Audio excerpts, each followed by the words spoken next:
Within 100 years of the advent of Islam, the Muslim empire reached as far as Africa, Persia, India, China, and Spain.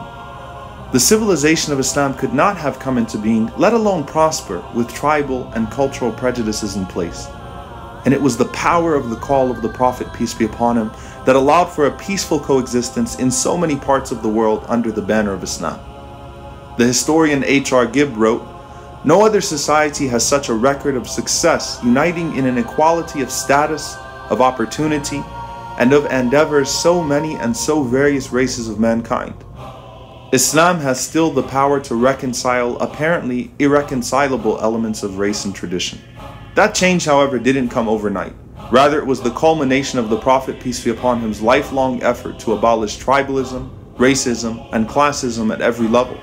Not only did he free slaves, but he honored them and took them to the most noble families of his society, proposing marriage on their behalf.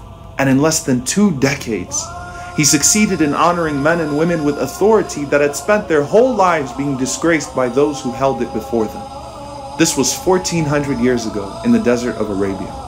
A far different world than the one we live in today, but in many ways more progressive than ours.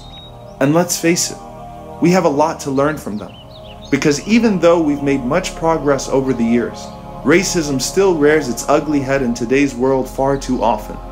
And it's our job to ensure that when it does, we stand firmly against it. Abraham Lincoln said, "Those who deny freedom to others deserve it not for themselves." The Civil War was fought in this country only 150 years ago, as slaves scurrying for freedom were even then pushed to the front lines of battle to die. Though behind the political agendas, few people actually care for them. Brave men and women still manage to stand up and challenge the oppression of man. But breaking the mental shackles wasn't easy. As Harriet Tubman said, "I freed 1,000 slaves, but could have freed 1,000 more if only they knew they were slaves." Nelson Mandela said, "There is no easy walk to freedom anywhere. It requires one not only to be driven to better his own conditions, but to be courageous enough to demand that every man and woman be treated with an equal amount of respect and dignity. And that's for all humanity. As Mandela said, our freedom is not complete until the Palestinians realize theirs."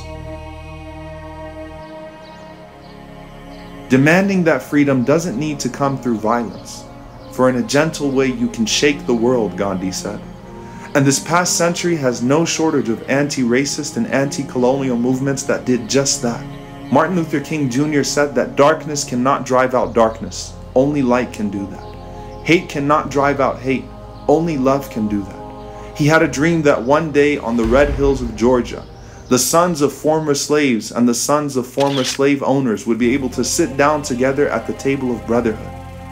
That his 4 little children would one day live in a nation where they would not be judged by the color of their skin, but by the content of their character. Malcolm, for much of his life, thought that universal brotherhood was impossible, saying, "I believe in the brotherhood of all men, but I don't believe in wasting brotherhood on anyone who doesn't want to practice it with me.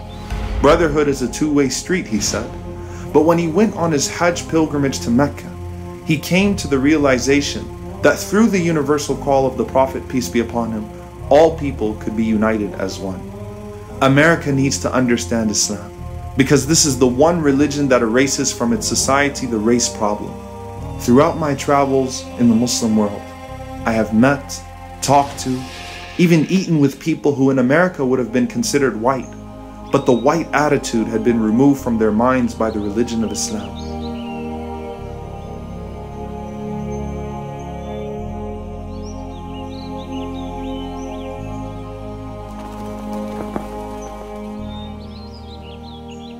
What Malcolm experienced was the power of humility. And that doesn't mean that you think any less of yourself. As Malcolm said, you can't hate the roots of the tree without hating the tree itself. So loving your homeland and origin is necessary. But the root of the problem of racism is that one thinks he's inherently superior to another because of the way he's created. As the first test of a truly great leader is his humility, the Prophet, peace be upon him, was the greatest leader to ever live. For despite his being of the most noble lineage, his rising to become head of state, and the devotion he gained from his followers that no king or ruler had ever experienced, He still chose to live in a humble home, sleep on a straw mat, wear the same clothes, and sit at the same level as his followers, to the extent that a foreign emissary wouldn't be able to tell him apart from his companions.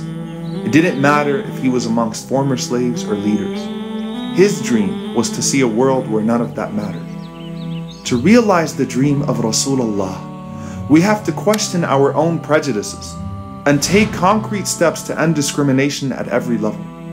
It's easy to read, lecture, and speak about racial equality, but far harder to implement in our daily lives.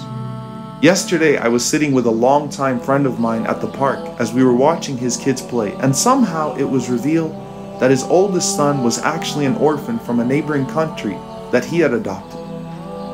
I told him I had no idea, and that I admired how he'd always treated him just as well as his other son. He responded by saying he was inspired by the Prophet, peace be upon him, who freed Zayd ibn al-Haritha from slavery and treated him so well that when Zayd's father found him after many years, he still wanted to stay with the Prophet, peace be upon him. The lies which well-meaning zeal has heaped round this man Muhammad are disgraceful to ourselves only. How one man single-handedly could weld warring tribes and wandering Bedouins into a most powerful and civilized nation in less than 2 decades. A silent great soul.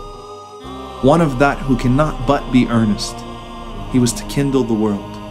The world's maker had ordered so. Sallallahu alayka ya Rasulullah.